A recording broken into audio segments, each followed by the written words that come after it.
What is going on, guys? Jack here, and welcome back to episode 23 of Park to Prem. We start on the profile of Ryan McLaughlin. Yes, you could be mistaken for thinking we're back in FM19, where of course we manage Larne, which is where McLaughlin has been poached to. Yes, so I didn't want to offer him the kind of money he wanted. I did not think that McLaughlin was worth £600 a week.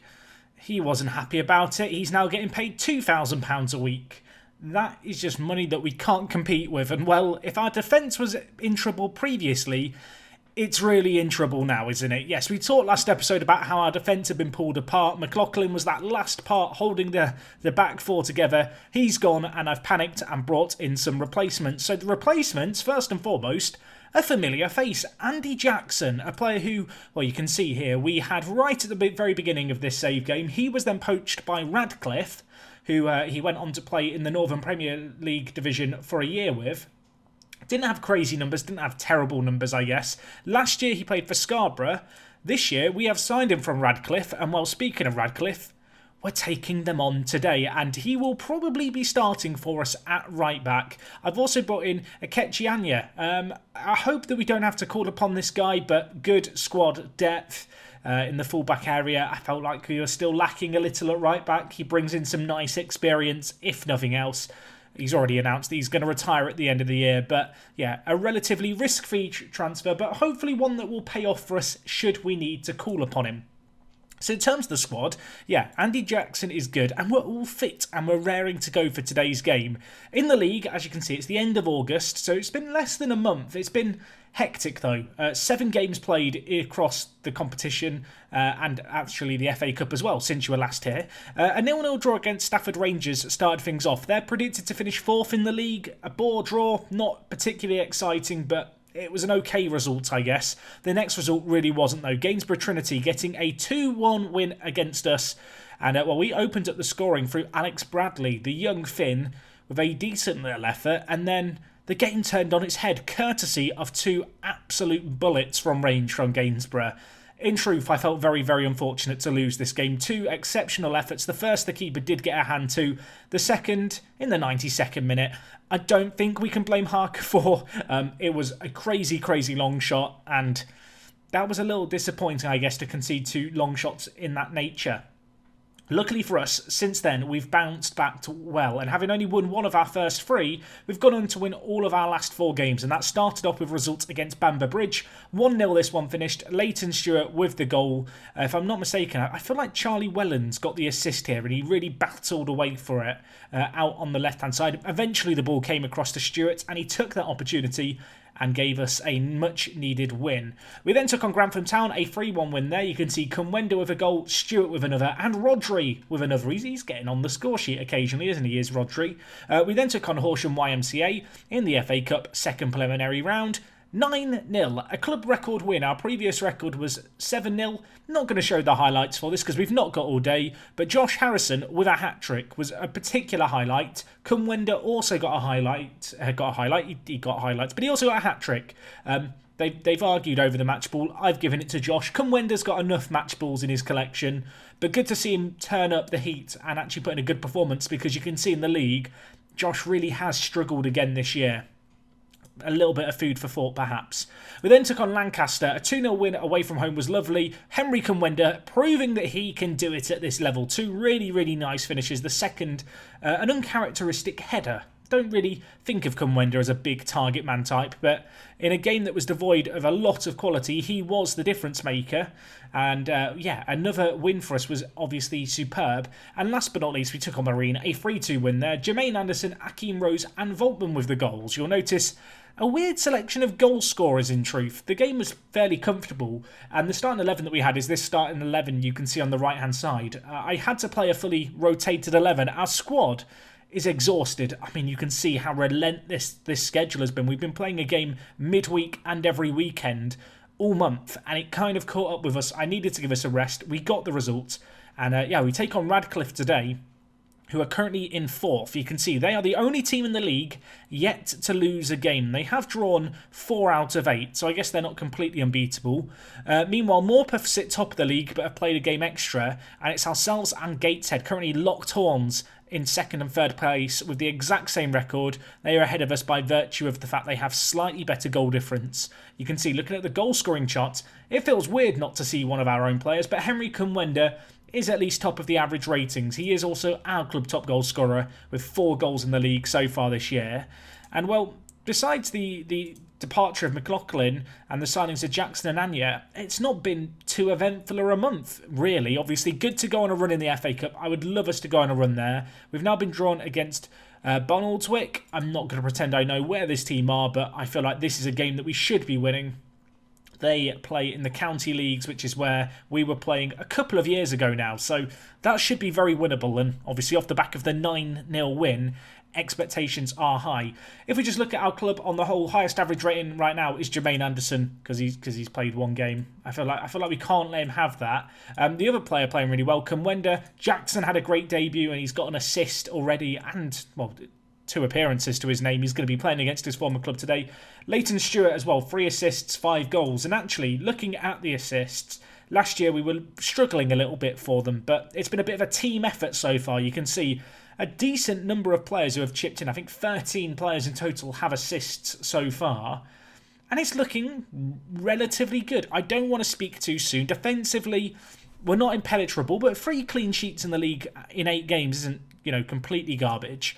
If we just look at the season preview, you can see here we are still tipped as favourites. Stewart and Wellens listed as our 2 key players. I would be lying if I was to say I was satisfied with Wellens' contribution so far. He probably, well, no, there's no probably about it. He absolutely should be doing better than he currently is in the league. A 6.63 average rating is awful. In the FA Cup against Horsham, he did turn it up. So maybe he's just going to take a little while to get going. Hopefully he eventually gets happy again. I want to persist with him because we're paying him so much money and he has got so much talent.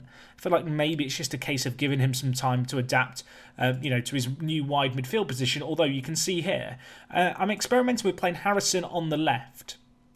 And we started off by playing him on the right. He's done okay there, but in the 1 game he had on the left, he's played superbly.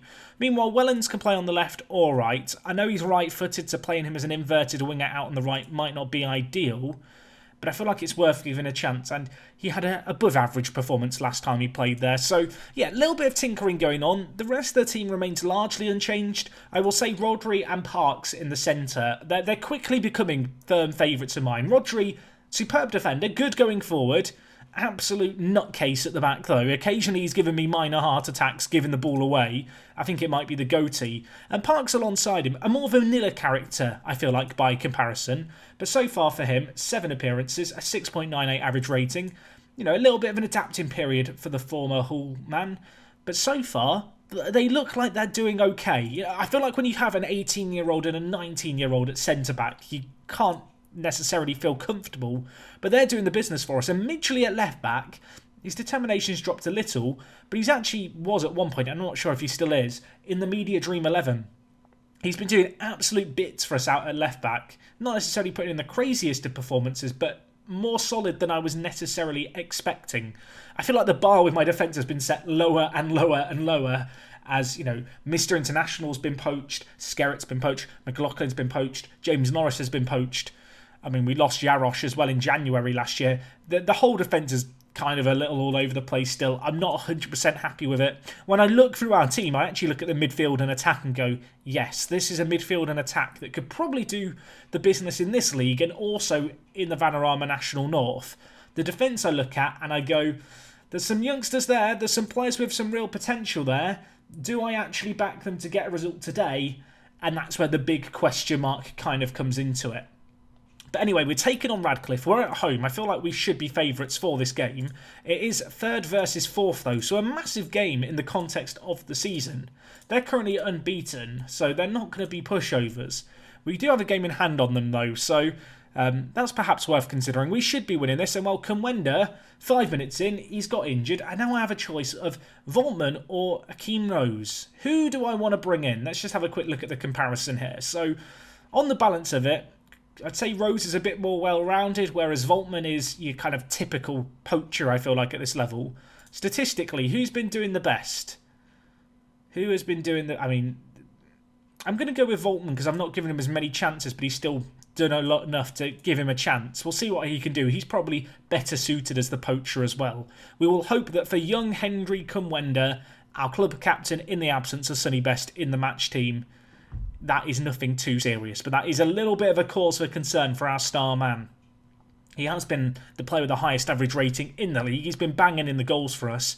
Now we turn and look for performances elsewhere. I noticed that Gateshead are drawing 1-1. I'm not sure why it's showing the fact they're 1-0 up when I've just seen previously it's 1-1 there. But right now Gateshead, they were the favourites to come second. They look most likely to push us in this league. And we do have them in, I think, 5 or 6 games' time. It's not too far away. I did consider doing them as the next live comp, but given the fact we've got Andy Jackson at right back playing against his former club and Radcliffe are unbeaten, it felt like a game necessary to come back for, especially after such a busy month. Who knows? We'll probably have our current back four completely gone by the next episode as Wells breaks through. Harker, good save, was straight at him. That's the first real chance of the game for either team. Radcliffe have only had 2 shots on target. We've had the same, a few more off target for us and a few half chances, but nothing that we've been shown. Need to deal with this corner here. We've not dealt with this corner here. Darryl Wells scrambles it somehow over the line. Apparently the keeper's made an absolute mistake there at the back, so we'll blame Harker. And with that, we drop down to 4th. Expectations are high this year, though. The fact that the board expect us to win the league and we're the bookies' favourite does leave me on edge. If we were to lose this game here, we'll be losing ground on a few of the teams around us.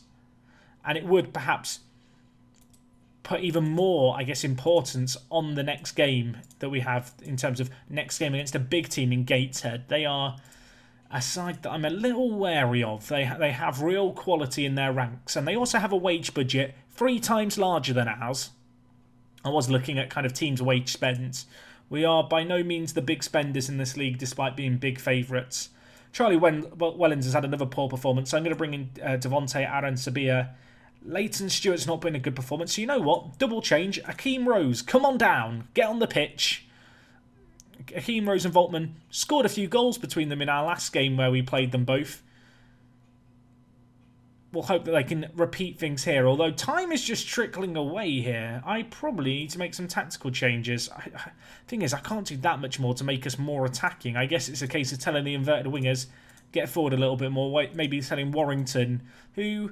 He's not wowed me so far as Warrington. I was hoping he was going to follow in the steps of Haygarth, but that's not quite materialised. But we'll change him to support as well. And then in possession, we're going to go more direct. And also hit some early crosses into the box. We've got Rose and Voltman, who are 2 players who are fairly good in the air.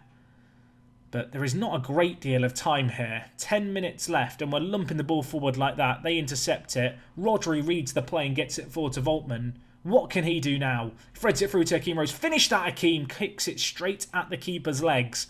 That is our best chance of the game by a country mile. It's taken 80 minutes to materialise. We've not taken it. And, well, unlike Radcliffe, who missed a clear-cut chance and scored the resulting corner, we cannot match that unless there's going to be something here. But it's not going to materialise. But we're straight into another highlight. And, well, we're rolling the dice now. We are committing men up the field. There is a very big chance that we just get hit on the break here, or, you know, they find themselves ripping through our team just like that. But we don't have a choice at this point. We have to go for it. I'm going to demand more from the players, but I've done everything I can, and I don't think it's going to be enough. Radcliffe, very sturdy at the back. You can see why they're unbeaten this year. That was not a classic game by any means. And 1-0 it finishes. I don't know why I told the players I was impressed. I was meant to be critical. A few of the players are angry. That scares me. Let's hope that that's not the beginning of them turning on us. Maybe a little run in the FA Cup could distract things. Kumwenda out for up to 2 months is a massive, massive miss for us because he's been our best player. We have to adapt. I guess the good news is we have good strikers. Voltman and Akeem Rose will both be given a chance to play. And with that injury, there's a player who I think we need to promote back. Ryan Ferguson. Get back in the first team, Ryan. Get back in the first team. You're going to have a spot on the bench for these upcoming fixtures. Maybe the postman is the player that we are lacking. I mean, that feels unlikely, but maybe it is. Who knows?